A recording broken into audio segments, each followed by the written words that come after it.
Muy bien, buenos días, queridos hermanos y amigos, que tengáis todos un feliz sábado.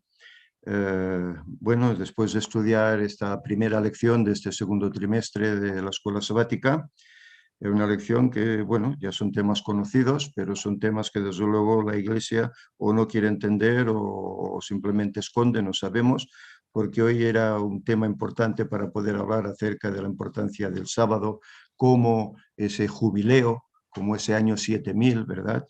Y hacer referencia pues a los 6000 años de esta historia con el pecado que tenemos aquí, pero bueno, la escuela sabática adventista ya sabemos que esconde cosas y muchos nos preguntan ¿cómo es que estudiáis esta escuela sabática? Bueno, pues precisamente lo hacemos por este motivo, para acentuar aquellas cosas que la Iglesia no dice y nosotros no queremos omitirlas, sino al contrario, pues darlas a conocer porque esa es la verdad presente, ¿verdad? Para hoy. Y bien, esperemos pues que muchos de nuestros hermanos que están allá se den cuenta de esa manipulación que tienen en sus iglesias y salgan de ese lugar. Y si pueden encontrar esta verdad que se presenta en el ministerio, pues mejor que mejor. El Espíritu Santo, aquellos que sean sinceros, sin duda los guiará para ese lugar. Bien, vamos a empezar con una oración antes de nada y luego procederemos a presentar el culto de hoy, que estará versado en el capítulo 6 de Esther. Oremos. Buen Dios, buen Padre que estás en el alto cielo. Señor, te agradecemos porque tú, sin duda alguna, sigues cuidándonos y a pesar de que a veces hay inconvenientes sobre todo en temas en salud, como es el caso de nuestro hermano Víctor, pero sabemos, Señor, que no es porque Él no se cuide, como muchos aseveran, sino es porque el diablo, sin duda alguna, quiere detener esta obra que Él está llevando a cabo. Señor, te rogamos por su pronta recuperación, porque sin duda alguna Él volverá al ministerio y Él volverá a presentar más cosas que todo el mundo necesita conocer. Te rogamos ahora, Señor, también por todos aquellos hermanos que puedan estar con enfermedad o con diferentes problemas, que tú les atiendas, Señor, que vean tu mano poderosa para que confíen más en ti. Y ahora en esos momentos que vamos a estudiar tu palabra, en este sermón que vamos a presentar, que tu Espíritu, Señor, lo presida todo, que Él hable por mí y que este tema, que aunque es sencillo y aunque es un tema de todos conocido, seguro que muchos no lo conocen y para muchos pues será de bendición. Te rogamos que así sea para cada uno de nosotros, primero para mí, luego para los demás. Y Señor, te ruego pues que en este tu día santo hagamos tu voluntad y guardemos este tu santo sábado como es debido, recordando que es este sábado un anticipo de aquel gran sábado que viviremos en el cielo junto a ti. Señor, ayúdanos a vencer, ayúdanos a estar en pie cuando vengas a buscarnos. Señor, que tu paz quede aquí, que en el nombre de Jesús te lo pedimos. Amén. Muy bien, hermanos, pues bien, tal como os decía, y bueno, yo particularmente he recibido muchas llamadas de vosotros, de algunos hermanos de diferentes países que me han estado pues consultando acerca de la salud de Víctor. También he recibido mensajes de voz, mensajes de texto, tanto en diferentes redes sociales en las que estoy inmerso. Y bien, Víctor está ahí, lo están tratando y bueno, esperemos con la ayuda del Señor pues que pronto pueda estar restablecido y pueda continuar por lo menos hasta que el diablo no le ponga otra, porque sabemos que esta obra él la quiere detener y sin duda alguna algo más puede ser que haga. Pero bueno, tenemos esa promesa de aquel sueño de aquella hermana, la cual veía como Cristo era, perdón, como Víctor era llevado al cielo, igual como lo fue el primer Elías. Y sabemos pues que él no puede conocer lo que es el camino de todo ser humano, la muerte, y que va a ser llevado. Pero eso no quita pues que tenga su sufrimiento a causa de los ataques del diablo. Oremos por él, hermanos. Y bien, ahora vamos pues a pasar a repasar este capítulo. Bueno, pasar a repasar, porque, perdonad la vulgaridad, la redundancia. Llegamos al capítulo 6. Vamos a hacer un breve repaso de lo que hasta aquí hemos estudiado. En el capítulo 1 hablamos acerca del rey Asuero que mandaba llamar a la reina Vasti y ella pues se negó a comparecer ante él por no ser un espectáculo hacia todos aquellos invitados que estaban ebrios, igual como lo estaba el rey. Entonces, temiendo de que eso se esparciera por todo el reino y que las esposas pues despreciaran a sus maridos, pues se hizo un decreto para que todos los esposos fuesen honrados por sus respectivas esposas, para que no sucediera esa hecatombe. El segundo capítulo, y algo que tenemos que tener en cuenta para hoy, para el tema de hoy, se hablaba acerca de buscar entre todas las doncellas del imperio la que pudiera ser futura reina, puesto que Vasti había sido ya desechada al no obedecer el mandato del rey. Esther fue escogida como reina, vimos en ese capítulo, y Mardoqueo denuncia una conspiración hacia el rey. Fijémonos en estas palabras que os digo. Mardoqueo denuncia una conspiración hacia el rey. De esa conspiración habla el capítulo 6, y es lo que versará prácticamente. El capítulo 3 nos dice que Amán tramaba la destrucción de todos los judíos del reino, porque Mardoqueo simplemente no se inclinaba ante él cuando Amán pasaba por delante, ya que Mardoqueo estaba a la puerta de palacio, ¿verdad? Entonces Amán engaña al rey diciéndole que hay un pueblo en el reino que tiene sus propias leyes y no obedecer las leyes del reino, las leyes del rey. Y entonces hace que se dicte un decreto de exterminio para el día 13 del 12º mes de ese mismo año. El decreto se firmó, creo que fue, si no recuerdo mal, un 13 del primer mes por así decir, sería de nuestro enero, ¿no? En el calendario de ellos era otro mes que ahora no recuerdo. Pero 11 meses después, 11 meses después, habría ese exterminio sobre todo el pueblo hebreo, a causa de un solo judío. Pero recordemos que Amán era descendiente de aquellos amalecitas que atacaron a Israel allá en el Sinaí, ¿verdad? Y donde Ur y Aarón tuvieron que sostener las manos de Moisés para que pudieran vencer esa batalla. Y el Señor les dijo que ese pueblo tenía que ser exterminado.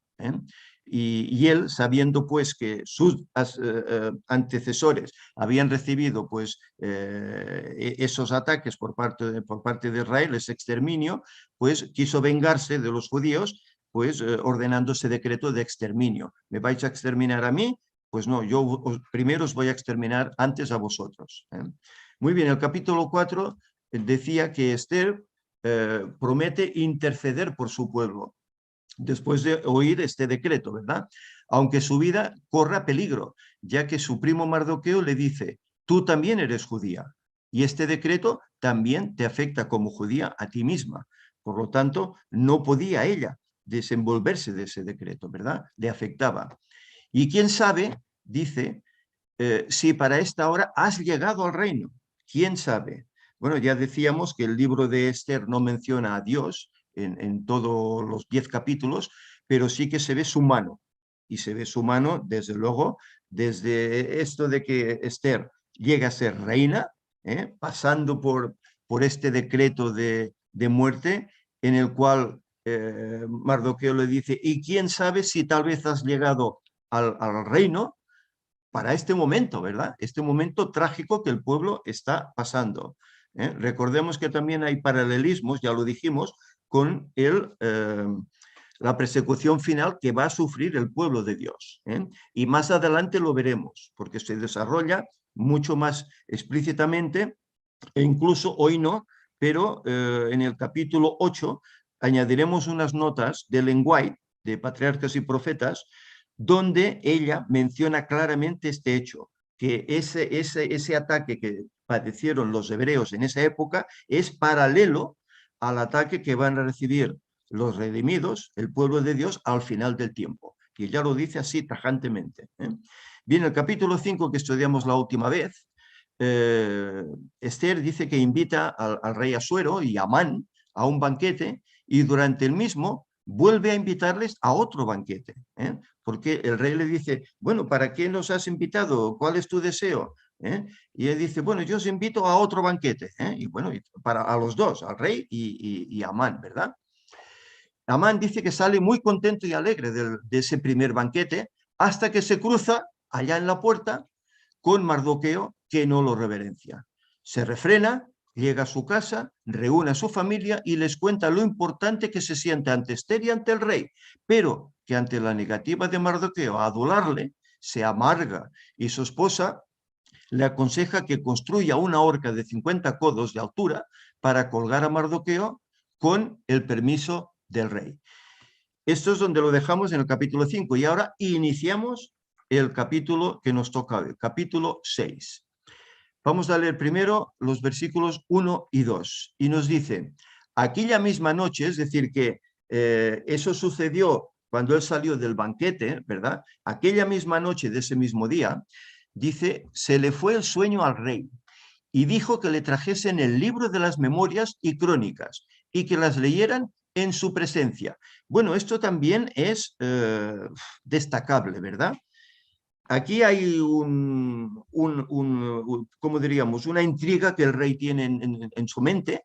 ¿Qué es lo que querrá la reina Esther para que nos invite no a uno, sino a 2 banquetes? ¿Qué es lo que querrá? Pero en vez de estar dando vueltas a eso, de repente piensa en escuchar la lectura de las memorias y crónicas del imperio. Qué raro, ¿verdad? Que de un pensamiento pase a este otro pensamiento. Muy bien, dice entonces, hallaron escrito en ese libro de las memorias que Mardoqueo había denunciado el complot de Bigtán y de Teres, 2 eunucos del rey de la guardia de la puerta, que habían procurado poner mano en el rey Asuero. Fijémonos, vamos a ver si esto está o no está controlado y dirigido por el Señor. ¿Por qué del pensamiento a decir qué es lo que querrá la reina? Se le va el pensamiento a, vamos a buscar las crónicas de las memorias del libro. A ver, ¿qué dice? ¿Qué puedo encontrar ahí? Y fijémonos que encuentra pues que Mardoqueo pues denunció un complot que había para quitar la vida al rey. A ver qué nos dice el comentario bíblico. Fijémonos. Se le fue el sueño al rey. Y dice el comentario, el rey quizá se devanaba los sesos tratando de acertar cuál sería el pedido de Esther. En una ocasión anterior, ella se había apresurado a ir a Asuero con una información asombrosa. Y era esto, ¿no? Era precisamente ese complot que había por parte de Bigtán y de Teres hacia el rey, ¿verdad? No habría sido raro que en aquella ocasión Esther tampoco hubiera estado dispuesta a esperar que el rey la llamara, pues el asunto era urgente. Claro, ella no esperó que el rey me llame y que llegue tarde ese llamado, puesto que le hayan quitado la vida. Se apresuró a entrar y informar al rey de que su vida estaba en peligro. A medida que transcurría la noche, sin duda la curiosidad y la imaginación del rey inventaron toda suerte de atentados contra su vida. Y para recordar bien ese caso, y quizá temeroso de que no se hubiera identificado a algunos conspiradores, el rey pidió que se leyeran las memorias y las crónicas, o sea, los registros históricos del imperio. Además, el hecho de que Esther hubiera invitado a Amán era un indicio muy sugestivo de que éste estaba implicado en alguna manera. Pero el rey no podía saber si era como amigo o como enemigo. Fijémonos, hasta ahí parece ser que iban los pensamientos del rey. A ver si tal vez Amán no estaba implicado en esto, o para favor o para en contra. No es de extrañar, entonces, que no pudiera dormir. Esa noche la pasó, sin duda alguna, en vela, lo mismo que le pasó al rey Nabucodonosor cuando tuvo aquel sueño de aquella estatua, la pasó en vela, hasta que Daniel se lo declaró al día siguiente, ¿verdad? Libro de las memorias y las crónicas. Dice, parece que se hace referencia al mismo libro en los capítulos 2-23, que es este hecho, ¿verdad? Pero con un título abreviado, que lo llaman Libro de las Crónicas. Las leyeran. Dice, quizá el rey no podía leer en ese momento. Lo más probable es que hubiera escribas nombrados específicamente como lectores. Y es lo más probable, que al rey le leyesen pues las correspondencias y los decretos, etc. En esos tiempos, el leer y escribir requerían verdadera especialización y solo los expertos podían ser verdaderamente eficientes en lectura y escritura. Por eso, bueno, aquí nos da una directriz el comentario de cuáles eran posiblemente los pensamientos del rey en ese momento, ¿verdad? Versículo 3 nos dice, y dijo el rey, ¿qué honra o qué distinción se hizo a Mardoqueo por esto? Por denunciar a esos hombres que querían quitarme la vida. Y respondieron los servidores del rey, sus oficiales, nada se ha hecho con él. Nada se hizo por Mardoqueo por salvar la vida del rey, que parece paradójico, ¿verdad? En aquel tiempo nada se hizo, y eso ya había pasado pues un tiempo bastante extenso, ¿verdad? Dice el comentario, ¿qué honra o qué distinción? En cualquier país, a quien descubre una conspiración contra la vida del rey o gobernante, se le considera merecedor de una magnífica recompensa, es lo lógico. En Persia, donde los benefactores reales formaban una clase separada y cuyos nombres estaban inscritos en una lista especial, le incumbía de un modo particular al monarca hacer que una persona tal recibiera una recompensa en proporción con el valor de sus servicios. Aunque no lo podía recordar en forma clara, pareciera que Asuero suponía que se había conferido a Mardoqueo alguna distinción u honor. Él daba por hecho que algo se había hecho. Por eso pregunta, ¿y qué se hizo por esta persona, verdad? Por Mardoqueo. Poco después de esa conspiración, y quizá como resultado de ella, Amán había sido ascendido por Asuero. Se ha sugerido que Amán, quizá de alguna manera, arregló las cosas para que se le diera el mérito de haber descubierto la conspiración. Posiblemente él quería llevarse el mérito, posiblemente algo hizo. Versículo 4 nos dice, entonces dijo el rey, ¿quién está en el patio? Y Amán había venido al patio exterior de la casa real para hablarle al rey para que hiciese colgar a Mardoqueo en la horca que él tenía ya preparada. Fijémonos, él fue de madrugadita a ver el rey para ser el primero y poder tener audiencia con el rey y pedirle eso, quita de la tierra a Mardoqueo. Pero fijémonos las cosas, cómo van a suceder. Y a ver qué nos dice el comentario respecto a esto. ¿Quién está en el patio? Dice el comentario. Amán quizá llegó al despuntar del alba, es decir, en cuanto amanecía, ¿verdad? Ya había suficiente luz como para que se advirtiera su presencia, pero no como para identificarlo desde cierta distancia, ¿verdad? En el cercano oriente se suele aprovechar las horas tempranas para atender asuntos oficiales. La premura de Amán para finiquitar su plan contra Mardoqueo, antes de que llegara la hora señalada para el segundo banquete, lo impulsó a ir temprano con la esperanza de conseguir la primera audiencia.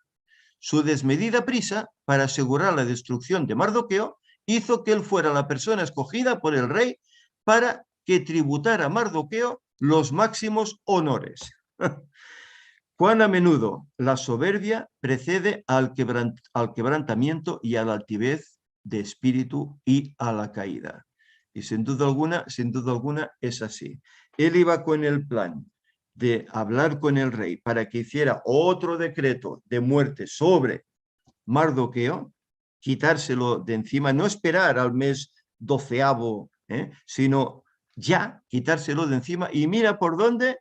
Resulta que en el patio está él y a él se le asigna un cometido especial que ni se imaginaba. Miremos qué dice el versículo 5. Dice, los servidores del rey le respondieron, he aquí Amán está en el patio. Y el rey dijo, que entre. Dice, aunque hubiera habido otros que esperaban en el patio una audiencia con el rey, habrían cedido sin duda alguna su turno a un funcionario superior como era Amán, ¿verdad? Por rango, por educación, pues le hubiesen ofrecido, aunque él hubiese llegado más tarde, el primer lugar. Versículo 6 dice, entró pues Amán, y el rey le dijo, ¿qué se hará al hombre cuya honra desea el rey? Y dijo Amán en su corazón, ¿a quién deseará el rey honrar más que a mí? Claro, él era el segundo, era el primer ministro. ¿A quién deseará el rey honrar más que a mí? Pensó él en su corazón, ¿verdad? Amán ya se había exaltado por el rey y la alegría y la euforia se apoderaban de él, convencido que iba a prosperar en el reino como segundo señor de todo el imperio y tal vez con más riquezas, con más fama, ¿verdad? Versículos 7 y 8 nos dice, y respondió Amán al rey, para el varón cuya honra desea el rey, traigan el vestido real de que el rey se viste, y el caballo en que el rey cabalga, y la corona real que está puesta en su cabeza. Fijémonos, él se imaginaba su persona. Oye, pues para darme el máximo mérito, pues que traigan el vestido real, que me traigan el caballo que monta el rey, que incluso me traigan la corona que luce el rey, y así todos verán pues que yo ante los ojos del rey pues soy, bueno, lo más, ¿verdad? Soy lo más, soy de gran importancia. Fijémonos que dice el comentario, o que dice que el rey se viste, dice, o que el rey ha vestido. En Persia era un delito que se castigaba con la pena de muerte el vestirse en circunstancias comunes con un atavío que antes había usado el rey. Esto representaba pena de muerte. Otra cosa es que el rey te cediera ese vestido. Tal osadía significaba que el que llevaba ese atavío pensaba tomar la autoridad real, pero por supuesto el rey podía conceder una excepción como algo muy especial, como podía ser este caso, ¿verdad?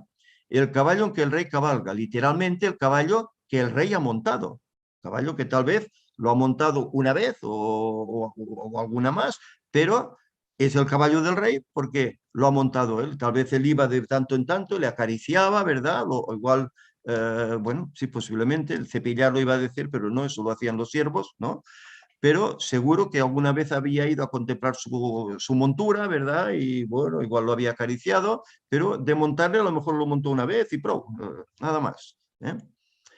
Versículo 9 dice, y den el vestido, sigue hablando Amán, dice, y den el vestido y el caballo en mano de alguno de los príncipes más nobles del rey, y vistan a aquel varón cuya honra desea el rey, y llévenlo en el caballo por la plaza de la ciudad, y pregonen delante de él, así se hará al varón cuya honra desea el rey. Él ya se imaginaba la escena, ya se imaginaba vestido con los vestidos reales, ¿verdad? Con la corona en su cabeza, con el caballo del rey paseando por la plaza, ojos de toda la ciudad, ¿verdad? Y oyendo, así se hará a todo aquel varón cuya honra desea el rey, ¿verdad? Se imaginaba así. ¿eh? De los príncipes más nobles, dice, pobre Amán, ¿cómo estaba seguro de que él iba a recibir semejante homenaje? Se autonombró inconscientemente como el príncipe más noble, que se escogería para tributar los honores a su peor enemigo. Versículo 10 dice, entonces el rey dijo a Amán, date prisa, toma el vestido y el caballo como tú has dicho, y hazlo así con el judío Mardoqueo, que se sienta a la puerta real. No omitas nada de todo lo que has dicho. ¿Os imagináis? Nos ponemos en lugar de Amán, que bueno, quiera Dios que no seamos como él, ¿verdad? Pero por un momento nos ponemos en el lugar de Amán. Estás dando unas directrices para que tu alabanza sea la mayor de todas. No solo en la ciudad, sino que la voz correrá y será en todo el reino, ¿verdad? Y de repente el rey habla y dice, pues todo esto que has dicho, toda esta gloria que se merece ese personaje que ha favorecido al rey, pues toma al judío Mardoqueo y hazlo con él, y hazlo tú que eres el ministro pues más de más relevancia, ¿verdad? ¿Nos imaginamos cómo se caería por el suelo toda esa esperanza de Amán? Dice el comentario, date prisa, el rey no iba a tolerar que hubiera más dilaciones en un asunto que ya había esperado demasiado tiempo. El judío Mardoqueo dice, no hay duda de que la nacionalidad y ocupación de Mardoqueo estaban registradas en el libro de las crónicas, del cual había leído el siervo aquella noche, y por el cual quizá el rey se había informado de los hechos que ahora refería. Hasta es posible que haya usado exactamente la misma expresión que aparece en el relato, el judío que se sienta a la puerta real. Posiblemente, puesto que él sabía que el judío estaba ahí como un guardián, digamos, ¿no? Versículo 11. Dice, y Amán tomó el vestido y el caballo, vistió a Mardoqueo, lo condujo a caballo por la plaza de la ciudad e hizo pregonar delante de él, así se hará el varón cuya honra desea el rey. ¿Os imagináis la escena?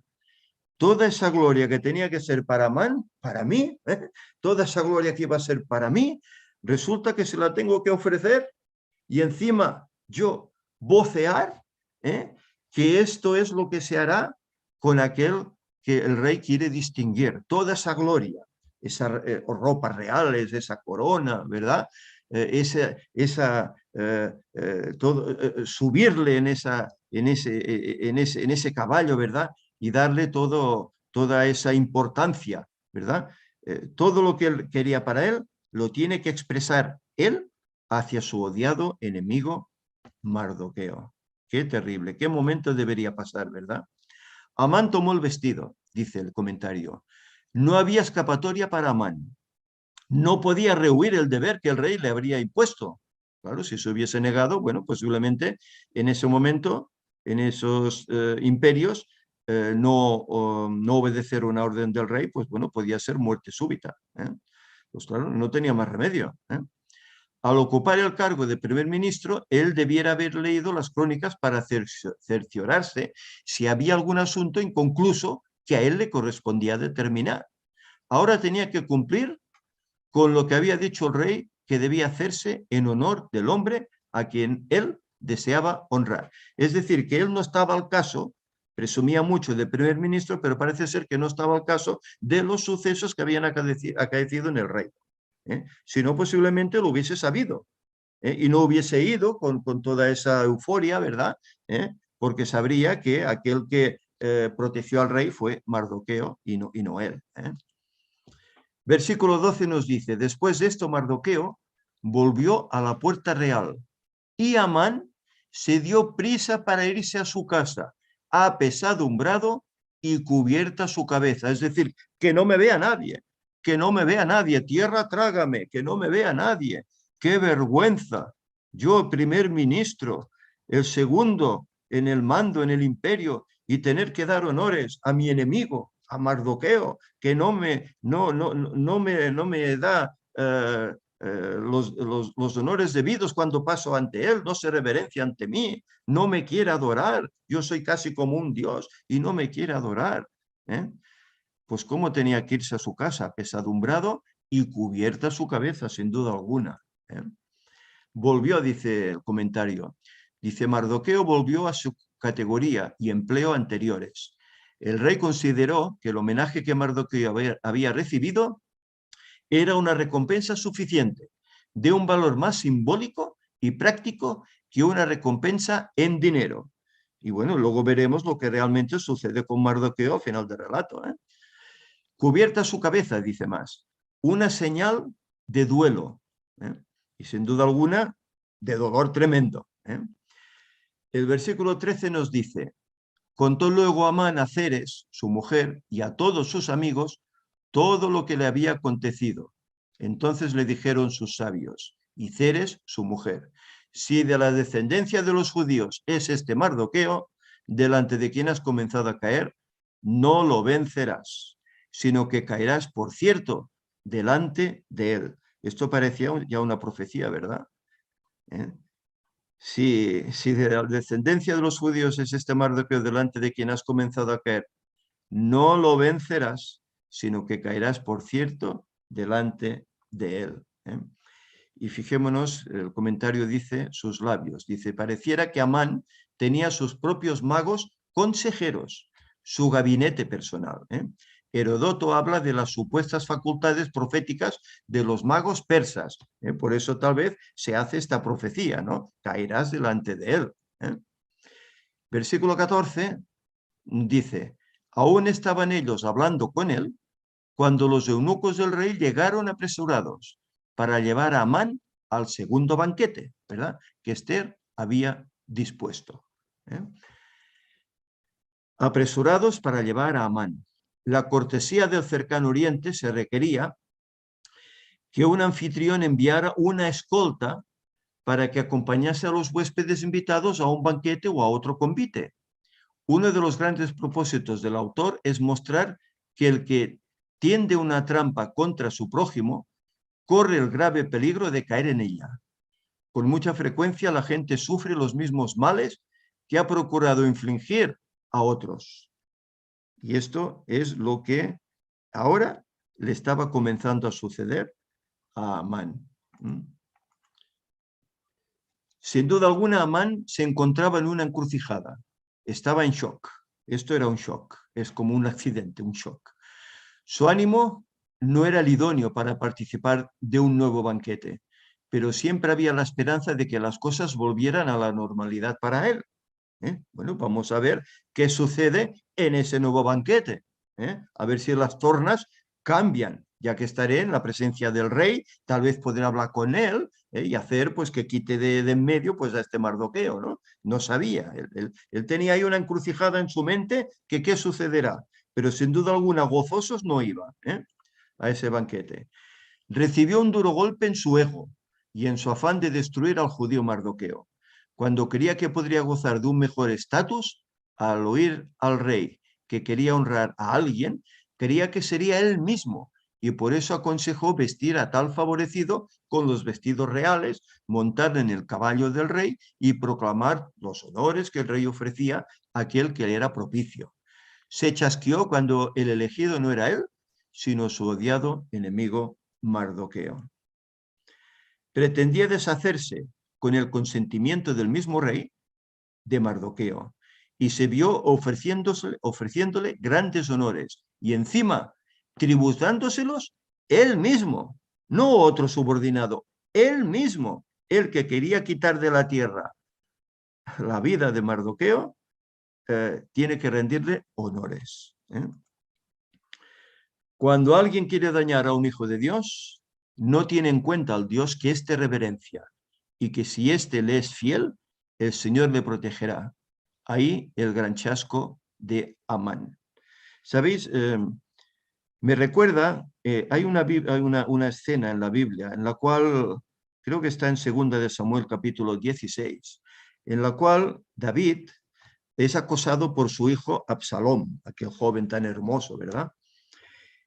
Y el rey tiene que huir de la ciudad, porque está temeroso de que Absalón pues rodee la ciudad y la haga sucumbir para tomar el poder y hacerse rey, ¿verdad?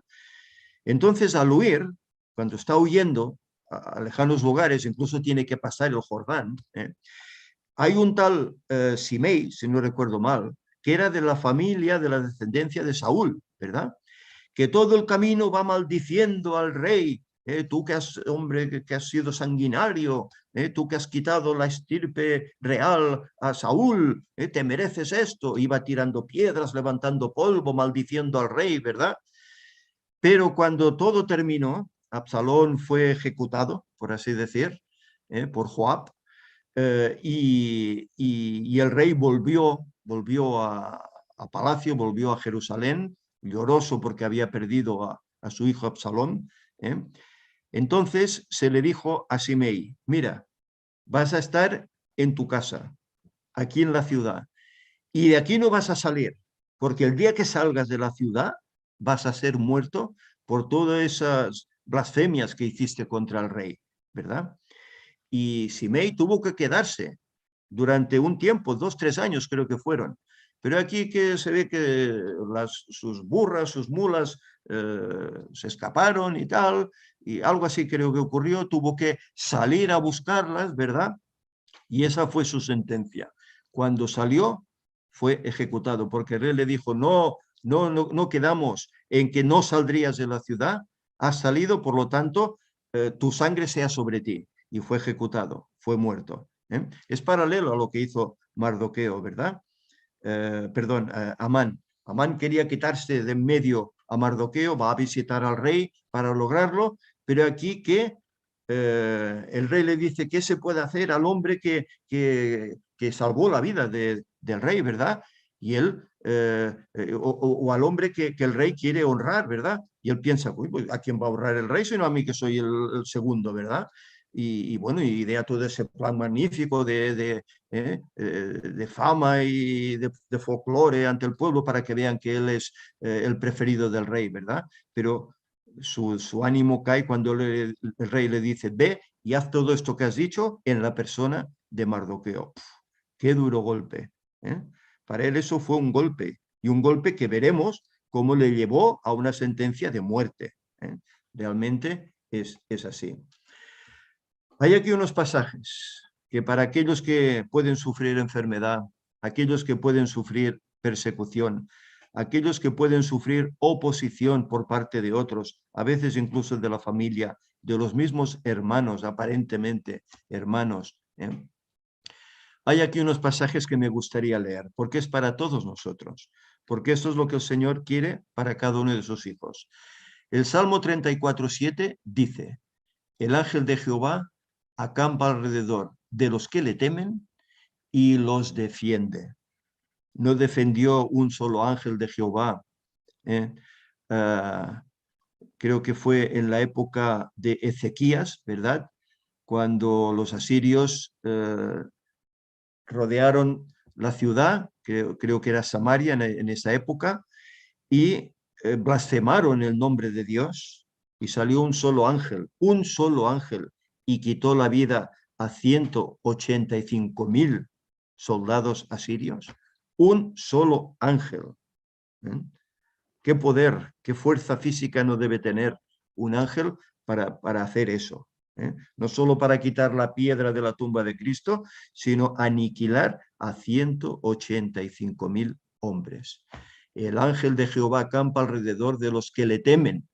¿Quiénes son los que le temen? ¿Los que odian a Dios? ¿Le tienen miedo? ¿Le tienen pavor? No, sino aquellos que le reverencian, que saben que Él es el creador, como hemos estudiado hoy en la escuela sabática, que de Él venimos, pero que nos ama tanto, que ha obrado ese plan de salvación en la persona de Cristo y que lo está llevando adelante. Lo hizo ya hace 2000 años allá en la cruz, pero lo va a culminar cuando venga en ese sábado, ¿verdad?, a buscarnos y a llevarnos con Él durante todo ese milenio, en el cual seremos pues testimonios del por qué los demás que han quedado aquí hechos ceniza no se han salvado, ¿verdad?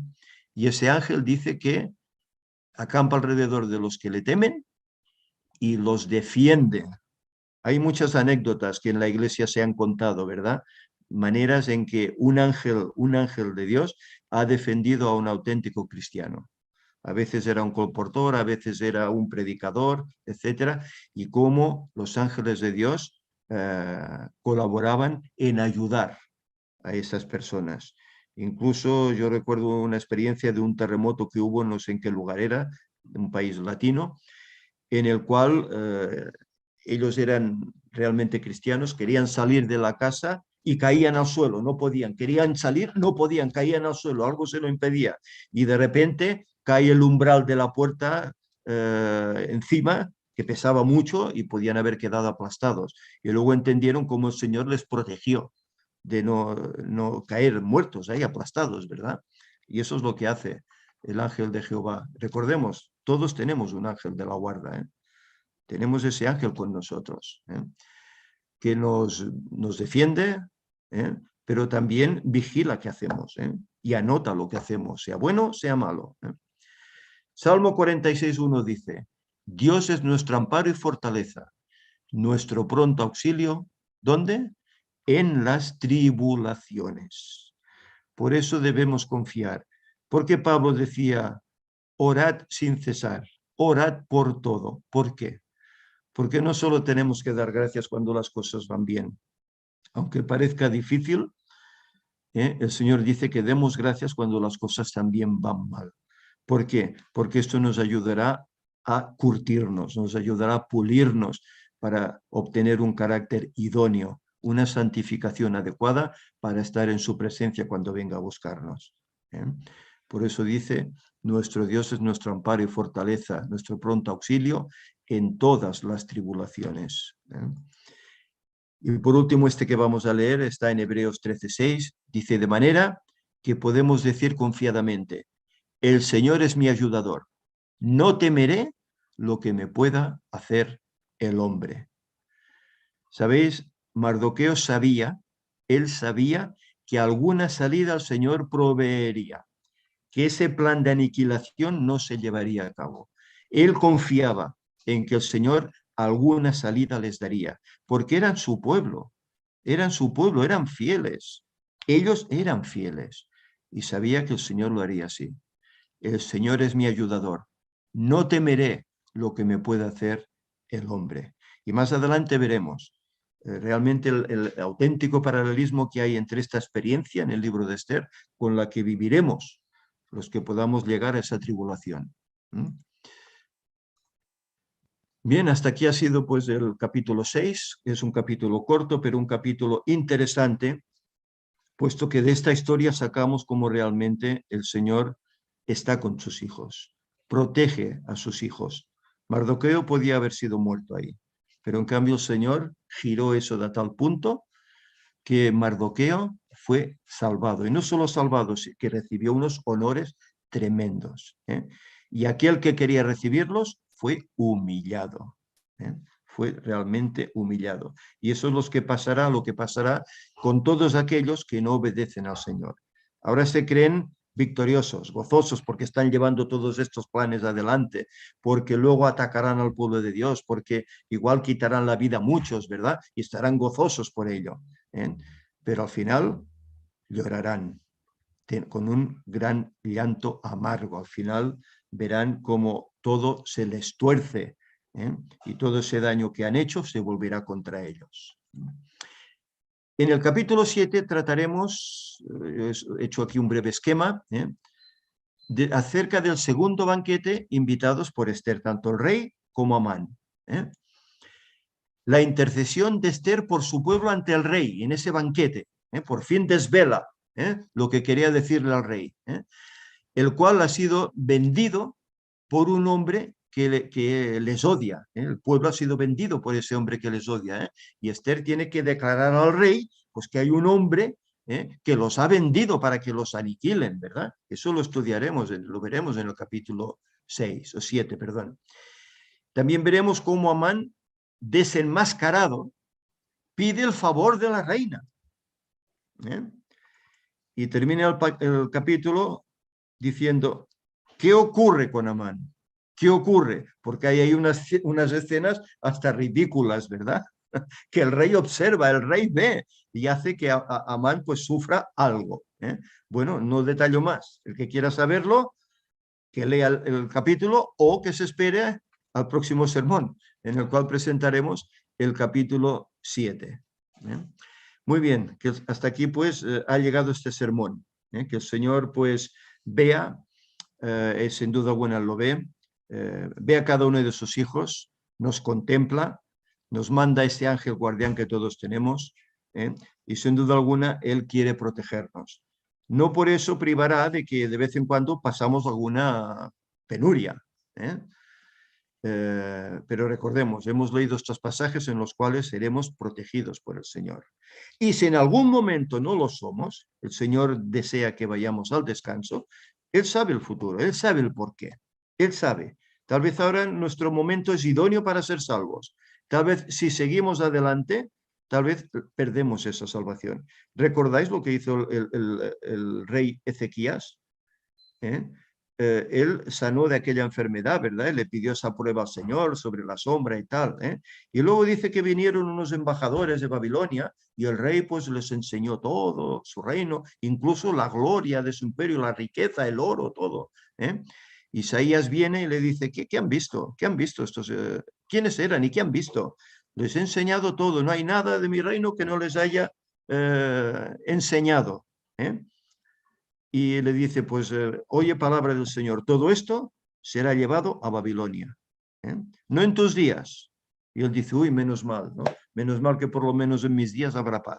Pero fijémonos, el Señor le alarga 15 años su vida y luego mete la pata bien metida. Si hubiese fallecido en ese momento, su salvación seguro que era segura, ¿verdad? Pero aquí, bueno, ¿será salvo? No lo sé. Yo no puedo decir, no recuerdo si el lenguaje menciona algo. No lo sé, no lo sé. Posiblemente se arrepintiese y el Señor tal vez lo perdonase. Pero vemos que si uno va a tener que ir al descanso y a veces duele, ¿verdad? Perder a alguien, más si es joven, etcétera. Pero el Señor sabe las cosas. Tal vez si hubiese vivido más tiempo, se aparta totalmente del Señor. Mirad, ayer nos explicaba, Gilbert nos explicaba su experiencia, ¿verdad? como él vivió estando en la iglesia, luego salió de ella, ¿verdad? Abandonó al Señor casi por completo, hasta que algunas cosas le llevaron a volver al camino, ¿verdad? Y bueno, eso ha sucedido a mucha juventud en la iglesia, a mucha juventud, no solo a él, a mucha juventud. Y a veces los padres nos desesperábamos, ¿verdad? Pero hay que tener confianza, porque la instrucción que se le da al niño mientras es pequeño, sobre todo pues cuando uno ha nacido en la fe, como han nacido, por ejemplo, los míos, cuando uno les da esa instrucción, eso queda ahí.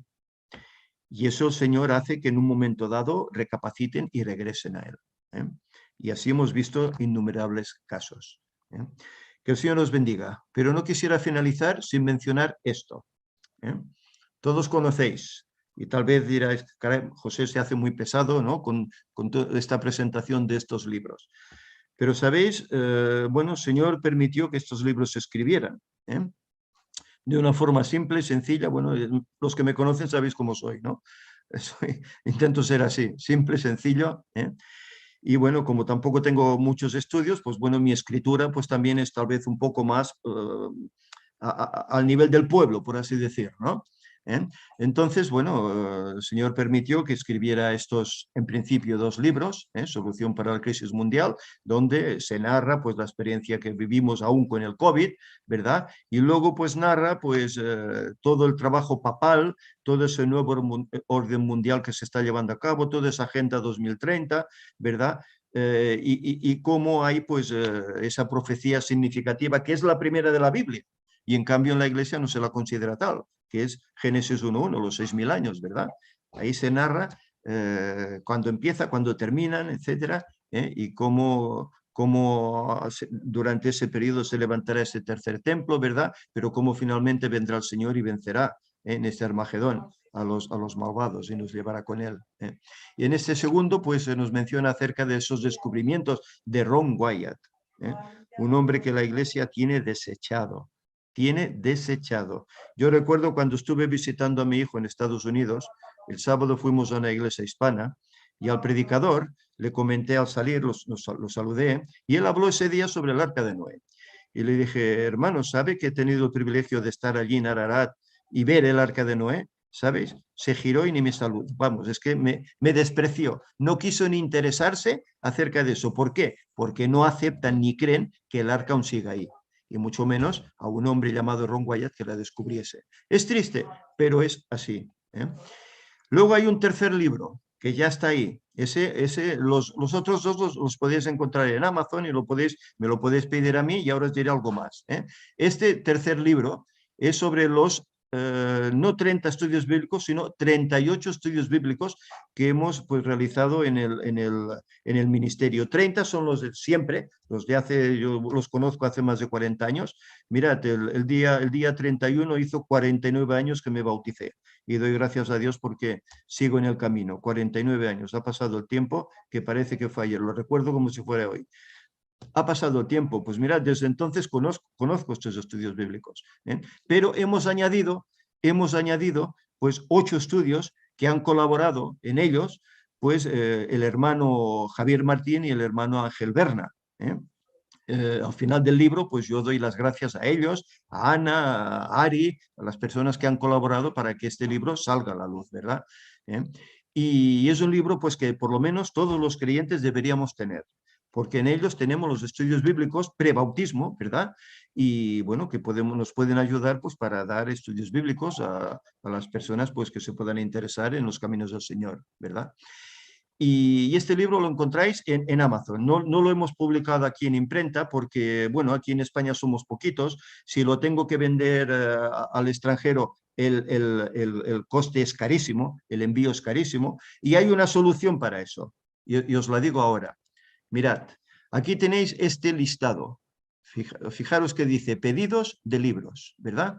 Y aquí tenéis en primer lugar España, a un servidor con mi correo electrónico para que los de España puedan pedirme el libro a mí o bien comprarlo por Amazon, ¿verdad? No el libro, los libros.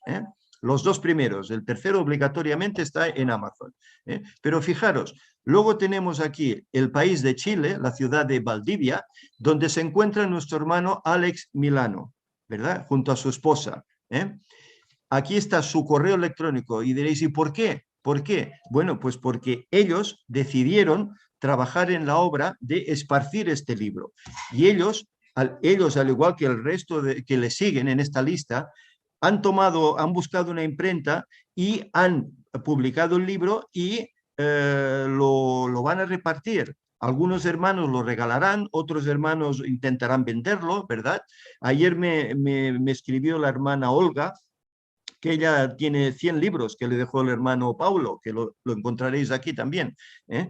Y me escribía diciendo, hermano, hemos vendido 25 libros a una sola persona. Y digo, bueno, hermana, es estupendo, pues que esos libros sean de bendición para aquellos con los cuales los comparta, ¿verdad? Y lo han hecho así. ¿Sabéis? Ayer el hermano Alex Milano tuvo que hacer un viaje tremendo, larguísimo, para ir a buscar los libros a la imprenta en la capital, ¿verdad? Porque ahí donde están ellos parece ser que no hay. Tuvo que ir lejísimos, ¿verdad? Buscarlos con su coche, personalmente. Y ya nos ha colgado una foto conforme que ya están en su casa, 500 libros, o 1000, no recuerdo ahora, que están ya en su casa, ¿verdad? ¿Eh? Luego en México, en Colima, tenemos al hermano Ángel del Toro, que ellos también ya disponen de esos libros para repartir. Aquí tenéis su correo, para que los que estéis en estos países podáis escribirles a ellos, ordenarles los libros, si queréis uno, si queréis más, ¿verdad? Y ellos os los pueden facilitar, pues mucho más económicos que si los compráis en Amazon o si los compráis en España, o incluso tal vez alguno hasta regalado. Luego en Argentina, en Salta, el hermano Paulo Cuellar y también la hermana Olga. Paulo, aquí está pues su correo electrónico para que podáis mandarle. Tenía que haber puesto también el correo de la hermana Olga. Lo pondremos en otro momento. Luego, en Perú, en Tarapoto, el hermano Antonio Fasanando, que todos conocéis, él participa, ¿verdad?, en estas reuniones de jóvenes, ¿verdad?, y dio su testimonio en un live.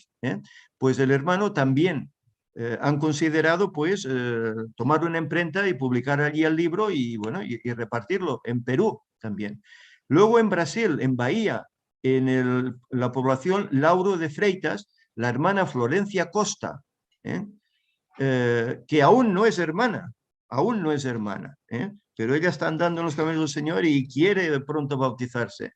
Ella también va a tener el libro allá en portugués para poder esparcirlo por Brasil.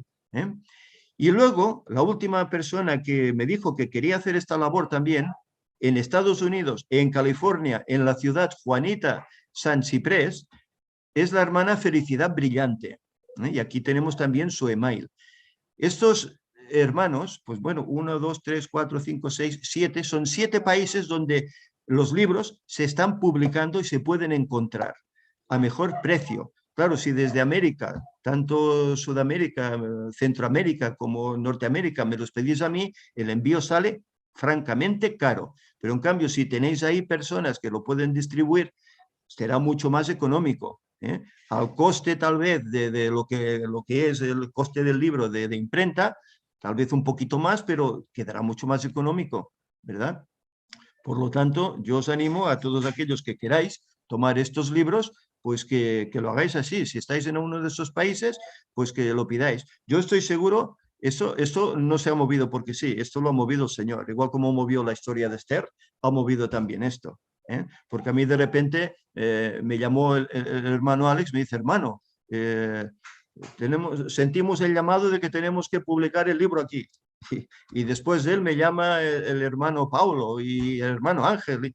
Bueno, ¿quién lo ha movido? Esto lo mueve el Señor. El Espíritu Santo está moviendo corazones para participar en esta obra. Yo he recibido correos de personas que han estado leyendo este libro y para ellos, bueno, ha sido de gran bendición. Incluso Víctor me hablaba de algún testimonio recibido en el cual le decían pues, que el libro les ha hecho tanto bien, que les ha ayudado a comprender cosas que antes no entendían. Bueno, es de lo que se trata, de que los que conocen poco conozcan más, tal vez, y los que no conocen nada, pues puedan llegar a conocer gracias a ellos. Claro que ya sabemos que no es el único material. Sabemos pues que hay las conferencias, ¿verdad? Y todo lo subido en el canal, ¿verdad? Y toda la labor que puede hacer cada hermano en su lugar, en su pueblo, en su país, etcétera. Pero esto es una ayuda más que está ahí. el Internet, la página impresa, la Biblia, el trabajo personal, todo eso el Señor tiene que utilizarlo para que el Evangelio sea esparcido en ese breve tiempo que nos queda, 9 años, hermanos. Y seguramente menos, porque llegará un punto en que la tecnología se nos quitará, las Biblias se nos quitarán, los libros se nos quitarán y no podremos dar testimonio, solo de boca, hasta que el tiempo de gracia termine y ni eso ya se puede hacer. Por lo tanto, hagamos planes pues para poder trabajar en la obra del Señor. No vale la pena, hermanos, las cosas de este mundo. Este mundo es pasajero. El mismo Pablo decía, lo tengo todo como estiércol, por ganar a Cristo, por ganar esa recompensa, estar con su Señor. Que sea también nuestro deseo. Os doy gracias por la atención y os pido pues que el Señor os bendiga a todos en abundancia. Y que nos acordemos que vayan bien las cosas o vayan mal, el Señor está con nosotros. Y todo es para nuestro beneficio, para que nos preparemos para tener ese carácter idóneo para poder estar allá con Él. Que el Señor os bendiga. Vamos a terminar con una oración. Señor y Padre, que estás en el alto cielo, te agradecemos, Señor, porque tú nos has amado tanto que mandaste a tu Hijo. No solo eso, sino que ordenaste a tantos profetas a que escribieran la Torá, escribieran tu palabra y a tus discípulos, Señor. Esa palabra que ha sido perseguida, que ha querido ser aniquilada, pero no han podido con ella, porque tú la has guardado. Esa palabra ha llegado hasta nosotros hoy. Pero no solo ella, sino que de ella, pues sabemos cómo se han desprendido también todos esos libros preciosos del espíritu de profecía de Ellen White, Señor, que deben ser como esas hojas de otoño esparcidas por todas partes. Y ahora, Señor, tú permites que también hayas levantado este ministerio para dar esta última verdad presente al mundo. Pero en él también permites que podamos presentar cosas novedosas, pero que son verdad presente, Señor. Y también has permitido pues, que se puedan publicar estos pequeños libros. Señor, que todo ello pueda ser de gran bendición para las personas que hay en este mundo, los habitantes de este mundo. Que gracias a todos estos instrumentos, las gentes puedan llegar a conocerte y sean muchos que salgan de estos engaños y de esas garras del diablo. Señor, ayúdanos a hacer la parte que nos corresponde. Y ayúdanos, Señor, a serte fieles, a salir finalmente como vencedores. Que tu Espíritu, Señor, nos dirija siempre, nos acompañe y nos ayude. Perdónanos si en algo, Señor, fallamos, si en alguna vez caemos, si alguna vez pecamos, y ayúdanos, Señor, a lograr no pecar más. Que tu paz quede con nosotros y ayúdanos a guardar tu santo sábado, y nos acordamos de los enfermos, sobre todo de Víctor, Señor, que estés con él y le ayudes a recuperar. En nombre de Jesús te lo pedimos todo. Amén. Feliz sábado, hermanos.